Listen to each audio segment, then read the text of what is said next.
Now, Senator John McCain has stepped out of a meeting, and they've given me just a few minutes with the senator who is running for his post again this year, and he's got some competitors this time around. But, Senator, I want to start. First of all, welcome to the show.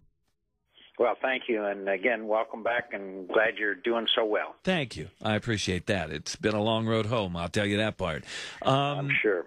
Tonight, State of the Union, where do you think we're going to go? Is he going to spend most of the time on jobs? He's not going to dare to go to health care with too many words because he's been handed his hat in that arena. What do you think is going to happen? Well, I think he's going to try to pivot to jobs and some fiscal discipline, which I think is going to be very hard to sell, given $1.3.5 trillion deficit that we're going to have this year. And he's going to announce a so-called, quote, freeze, which is fine, but the fact is it would save next year about $15 billion while we run a $1.3.5 trillion deficit. So that's window dressing. That's basically window dressing. Yeah. Let me stop you for a second. Window dressing. Let me stop you for a second, because this is the campaign trail. This is what Barack Obama said. Look, I think that we do have a disagreement about across-the-board spending freeze. It sounds good. It's proposed periodically. It doesn't happen. And, in fact, an across-the-board spending freeze is a hatchet, and we do need a scalpel. We need a scalpel. It's a hatchet. Now, you agree that you support a freeze, but not the way he is putting it out there, I guess. Well, what I think now that we have amassed these incredible, huge multi-trillion-dollar deficits, we can't just have a freeze, my friend. We're going to have to put ourselves on a target of reducing our percent of GDP. The debt is now 24% of the gross domestic product. Higher than it's been at any time since World War II. And so we're going to have not only a freeze, but automatic spending cuts to bring the deficit down under some kind of percentage of gross domestic product so that we can stop this mortgaging of our children's futures. And let me add one other point, if I could, Darrell, that's interesting, is that at the same time he's announcing a spending freeze, which would be about $15 billion next year, the House passed already over $100 billion, quote, jobs bill, and the Senate is on the verge of starting to consider one that cost $80 billion. Tell me how that works. Yeah, let me hit you with that. Brad Sherman, who is a congressman out of California, listen to what he says about the that. other thing I'll point out is we now have are working on we're told not to call it another stimulus bill, calling it a jobs bill. Listen to that. He's caught on the record saying, look, it's going to be a $75 billion stimulus bill, but we've been told from the top, from Nancy and Harry and the rest of the gang, call it a jobs bill. I hate being lied to. Well, it's an insult to the intelligence of the American people, and it will be loaded down with earmarks and pork barrel projects, which leads to corruption. It leads to corruption. It's the gateway drug. And if the president is serious about his freeze, okay, then he should also, any bill that comes across my desk with an earmarked pork barrel project on it, I will veto it. He won't say that tonight, my friend, because he won't take on these pork barrelers. And I'm sorry to tell you, as you know, that some of them are Republicans. Yeah, no doubt about it. I've been blaming the Republicans and the Democrats alike for spending everything my kids and my great-grandkids will ever have. America has changed dramatically for the worst until we can get our bank account under control. With that said, tonight he's going to put the best face on it. He's going to get some nice lipstick out and try to, make that pig's lips look really nice. But most of us are seeing through it. We're fed up and we want something done. So tonight he's going to sell us on, well, here's where we are in the state and, the State of the Union, and here's where we're going. Most of the programs aren't doable, because if he says, well, we need to stop all spending, you and I both know there's not going to be a stop in spending on Social Security. Medicaid isn't going to stop the old people to get ticked off. Defense spending can't be stopped because we've got two wars going on, and we've got these crazy people trying to get on planes with bombs in their underwear. So those are just 3 or 4 programs that can never be cut, and that's a ton of the budget. Right. And let me tell you one other thing he's not going to say. He's not going to say, hey, we made a mistake with this Christmas bomber. We're going to take him out of civil court. We're going to send him to Guantanamo. We're going to interrogate him using the proper rules, but with an effective interrogation. And we're never going to put these terrorists into civil court and read them their Miranda rights. It's an outrage. And by the way, my fellow Americans, we're also not going to cancel this bogus, bizarre idea of trying these terrorists in New York City at the cost of hundreds of millions of dollars in providing security. That's what he's not going to say. It's a crazy idea. There's no doubt about it. Folks, if you're just tuning in, the voice is familiar for many years. Senator John McCain, Arizona. I'm Ann Carlo, News Talk 92.3 KTAR. And I've got the senator for just a few more minutes because he has to go in and do, the work of the people. With that said, I know, when torture was in the news and dogs were real close to naked Iraqi terrorists, etc., you came out and you said, look, I don't believe in torture, waterboarding, etc. And let me explain why. Because it doesn't work. Now, in the 1 in 1,000 case where you got a guy and there's a nuclear weapon about to go off, you do whatever is necessary and you take the responsibility, okay? But if you want real and significant information, you work on them with trained interrogators, and over time you get reliable information. If you use just the infliction of pain, then that person, that subject, will tell you whatever they think you want to hear in order to make the pain stop. There are intelligent, good ways of getting good and valuable information without torturing somebody. You see my point? Yeah. And with all that said, leading the following question is this whole Mirandizing thing, and al-Awlaki, who is an American citizen, I say he hasn't been found guilty. He hasn't even been charged with anything, but we've got enough dope on this guy. Put a bullet in him, call it a day, assassinate him. That's how I look at it. If we've got terrorists, and if they're homegrown, that's called a treason. Treason is punishable by death. I'm not sure why we're Mirandizing terrorists. Senator, I don't get it. It's crazy. It's nuts. Listen, under good interrogation, this guy was talking for 50 minutes. Right. Take my word for it. I have some experience in this area. It takes more than 50 minutes to get the information out of it.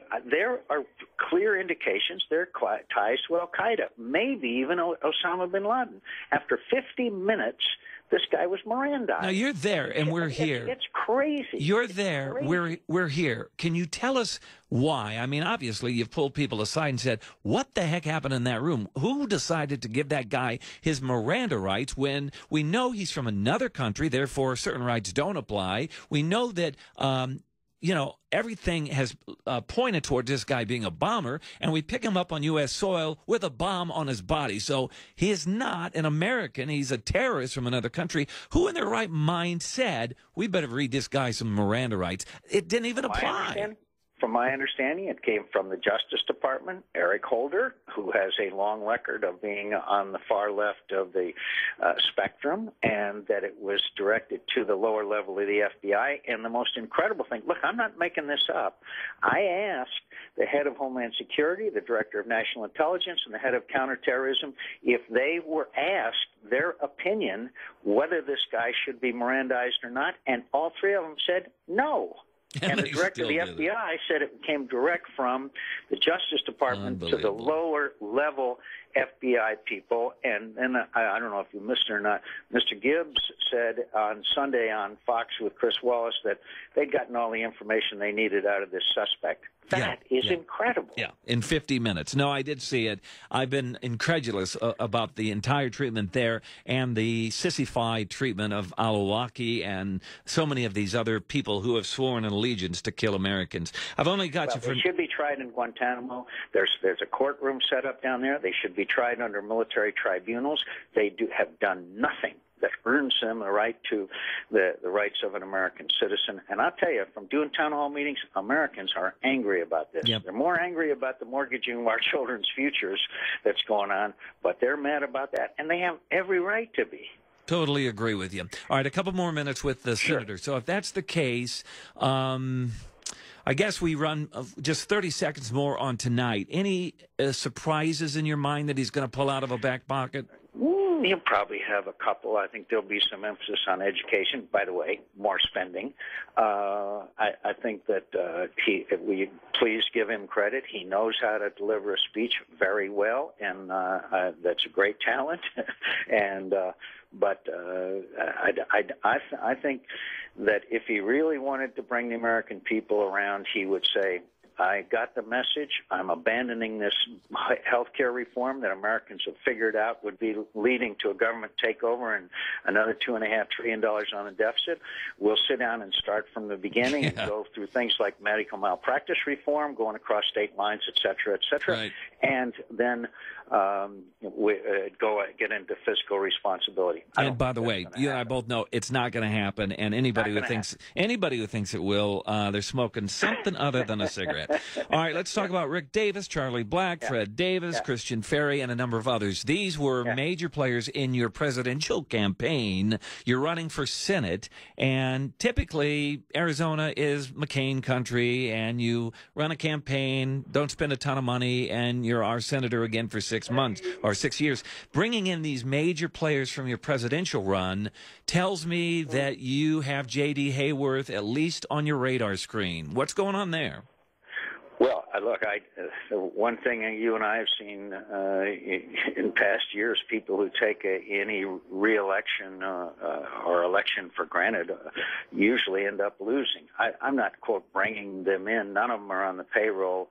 Of course, I rely on them for advice and counsel. I take every race very seriously. I know I have to go out and re-earn the support of the voters of Arizona. I take nothing lightly. I think there are clear differences, particularly on spending and fiscal responsibility, that will be talked about during this campaign between myself and former Congressman Hayworth. There's a reason why he was voted out of office by the voters in 2006, but the fact is, I think it's very serious. I know I have to earn the voters, and I intend to work, as I have been, as hard as I can for that. And I will take 60 seconds and let you go. Sure. In the ad that you ran on KFYI, I don't have the audio, but I've got the transcript. It reads, in 2005, they passed a bill with 6,500 pork barrel earmarks worth more than $24 billion. You and I both know that there are, pieces of legislation every day that crosses your desk and congresspersons' desks, and somebody has attached an earmark to it, something you have fought for years, and I give you major credit for that. Yes. I believe in a line item veto. I wish we had such power that would just, take that kind of stuff and just scrape it away from what might be a good bill. But the question to you is, these pieces of legislation and the major legislation that had a lot of the pork barrel, did you vote against that legislation, or did you vote for it? Sure. No, I voted for him. I voted against him. Against him. Oh, yeah. And because of the pork barrel? What's that? Because of the pork barrel attached, or because of the bill? Because of the pork and because of the out-of-control spending. We Republicans, and you've talked about this a lot, we Republicans betrayed our base who care about fiscal discipline. We let spending get completely out of control. Corruption kept him. Look at the Abramoff scandal. Look at Duke Cunningham and Bob Ney and these guys in federal prison. I fought against it tooth and nail. And I'll tell you, there's another member of the delegation who's my hero, and that's Jeff Flake. He's taken on his own party time after time. He's a true maverick. Hey, is it true that some emissaries from the GOP party here in Arizona with real close ties to you, because I've got this from 3 sources, and usually when I get it from a few, there's a modicum of truth, went to J.D. Hayworth and said, get out of this race or McCain is going to obliterate you? Never would I countenance such anything. That somebody might have tried to, maybe a friend of his may have told him that, but I would never be a part of that. Everybody's free to run. It's a free country. So you never asked anybody that you know to target Hayworth and say, get out of the race? Never, nor would I ever, nor have I in any time in my many elections that I have run. Gotcha. Final question. I think he lost, and I told him so 2 days ago when he sat in front of me. I said you were too hard on immigration. It was immigration every word you spoke, and Hispanics and other Arizonans got tired of it and voted you out. So I said I think you have been too hard on immigration, and I said on the other side, John McCain, in my opinion, has been too soft with the Kennedy amnesty bill, etc. How are you guys going to deal with that issue? Because I've been told 210 and 211 will be the year of fixing illegal immigration. What are you going to do? What's the plan? First of all, I don't think it's going to come up. Second of all, at all. I don't think so. Huh? I certainly don't think soon with financial regulation and all of the other issues that we have. But second of all, I'm for enforcing the border. I have supported every measure. I have called for the National Guard on the border. I have done everything possible for national security. The problem on the border today is the drug cartels, which threaten the very existence of the Mexican government, and the corruption and violence can spill over onto our side of the border, in some cases already has. We need to work with the Mexican government to help them survive in this battle against the drug cartels. And I don't have to point out to you that we're the ones who are creating the demand for this, yes, we are. I'm told, as much as $36 billion a year business. That buys a lot of corruption. No question about it. By the way, I agree with you. My statement that I've said to my audience multiple times is I believe since they're coming over here armed, since they're walking on our soil armed, since they're sending their Mexican militia into Phoenix, Arizona, and kidnapping people at record pace, I say we put American military down there somewhere with weapons to let them know we're not playing around any longer. Would you ever see that as a possibility? Weaponize our border so it stops? I don't know if it needs to be, quote, weaponized, but we do not have sufficient people on the border. The National Guard could do a great job down there. It's excellent training for them. They want to go, and I hope that the administration would send them down there. If there is a state of violence, and you know the kind of weapons these drug cartels have, then we ought to be prepared for any contingency. When you know they are heavily armed with sophisticated weapons, we have to be prepared. Senator John McCain, I took 8 more minutes than I expected, which means the meeting you were in, you're not going to get dessert. Sorry about that. Well, listen, let me come back on soon, and you're doing a great job, and we're all glad you're back. Thank you very much. Senator John McCain in Washington. Bye. No, thank you.